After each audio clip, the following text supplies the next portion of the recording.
L'espagnol a toujours été admiré pour être une langue élégante, éthique ou philosophique, mais aussi absolument dévastatrice quand il s'agit d'insulter. Mais attention, car ici nous ne parlons pas d'insultes vulgaires de n'importe quel coin de rue, mais de véritables pièces linguistiques du passé.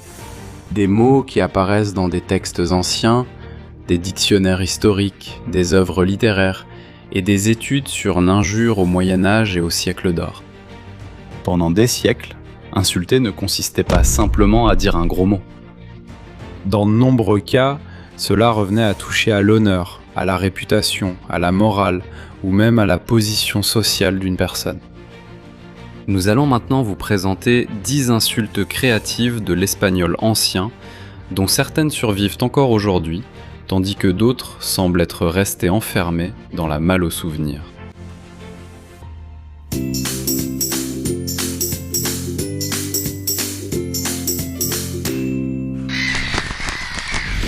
Numéro 1. Beliaco. Nous commençons par un mot qui sonne encore avec force. Beliaco.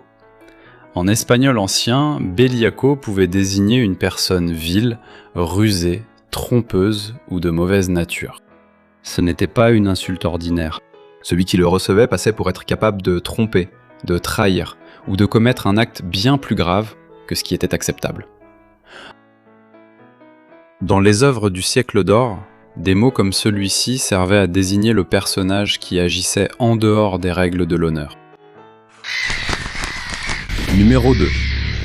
Sandio. Sandio est un joyau presque oublié. Cela signifiait sot, simple ou dépourvu de compréhension. C'est l'une de ces insultes qui n'ont pas besoin d'être criées, car leur force réside dans l'élégance. Dire à quelqu'un « sandio » de nos jours provoquerait probablement plus de confusion que de colère. Et c'est précisément là que réside son charme. Cela a une saveur médiévale, comme si cela venait d'un scribe indigné ou d'un personnage de cape et d'épée. Son utilisation possible aujourd'hui serait parfaite pour une discussion académique exagérée. Seul un sandio ouvrirait 10 onglets du navigateur et oublierait lequel était important. Numéro 3. Folon. Bien qu'aujourd'hui, dans de nombreux pays, folon soit utilisé pour parler d'un désordre, d'un chaos ou d'un problème, en espagnol ancien, il pouvait aussi servir d'insulte personnelle. On l'appliquait à quelqu'un de vil, paresseux, lâche ou de peu de valeur. C'est-à-dire, c'était pas simplement quel désordre, mais plutôt quel individu peu fiable. Aujourd'hui, on pourrait l'utiliser ainsi, avec une connotation moins grave qu'autrefois.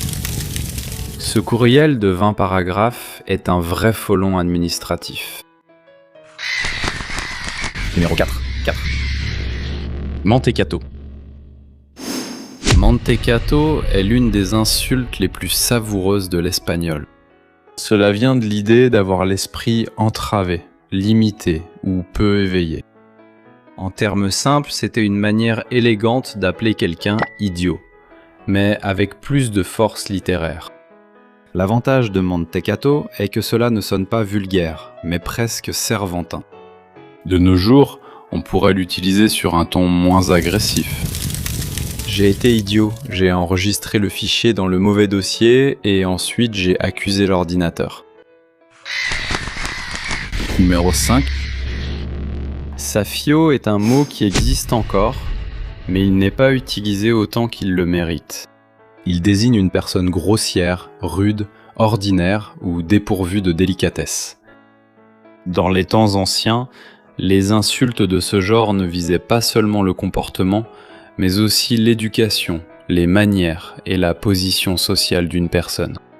Être safio ne signifiait pas simplement être négligent, c'était ne pas savoir se comporter avec le raffinement attendu. Aujourd'hui, ce terme reste très utile pour décrire des comportements peu élégants. Arriver en retard, interrompre tout le monde et en plus se plaindre du café, c'est un comportement safio dans toute sa splendeur. Avant de continuer, n'oublie pas de t'abonner à cette chaîne et d'activer la cloche pour être averti lorsqu'une nouvelle vidéo sera publiée. Numéro 6. Casnapiro. Casnapiro est un de ces mots qui semble avoir été inventé pour une comédie. On l'utilise pour désigner une personne maladroite, simple, ahurie, ou qui reste à regarder sans vraiment comprendre ce qui se passe. La sonorité du mot fait déjà partie de l'effet, comme quelqu'un qui entre dans une pièce sans savoir pourquoi il est entré. Aujourd'hui, cela pourrait très bien marcher sur un ton de plaisanterie. Je suis resté comme un Casnapiro à regarder l'écran, en attendant que le programme fasse de la magie tout seul.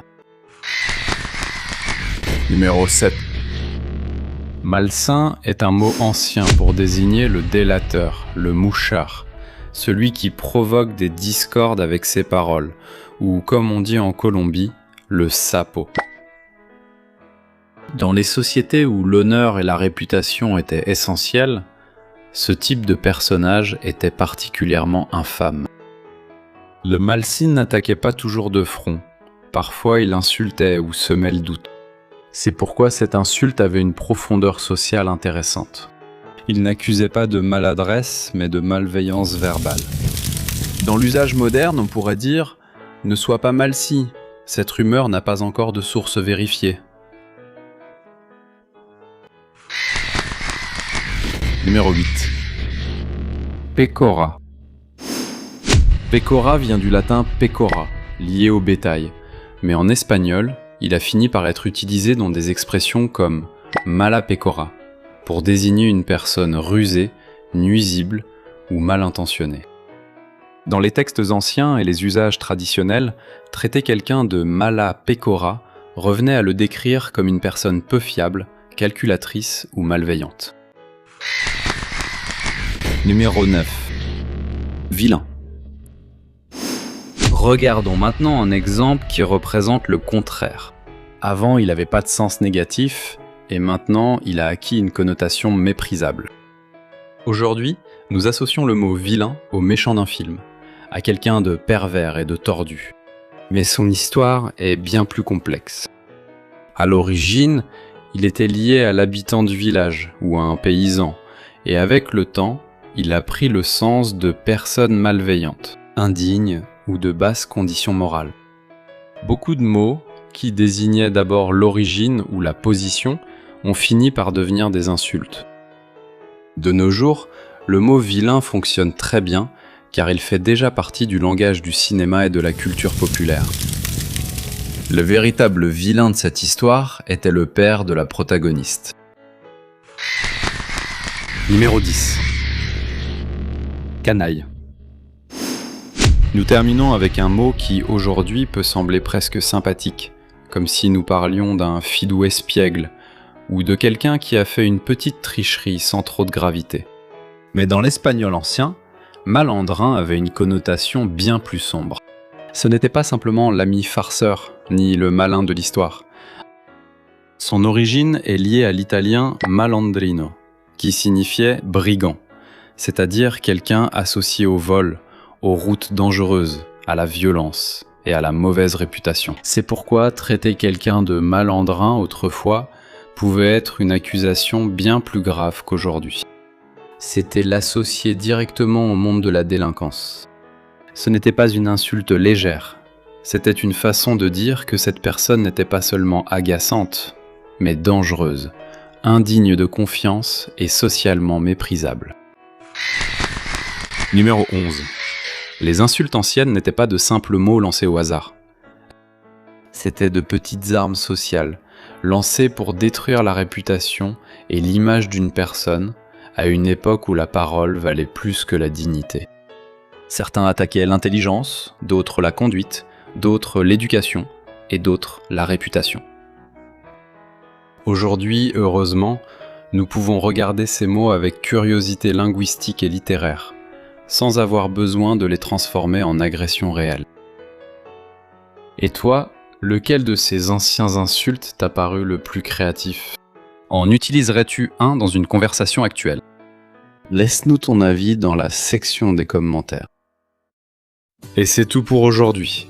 Si tu as aimé cette vidéo, n'oublie pas de mettre un like et de t'abonner à cette chaîne.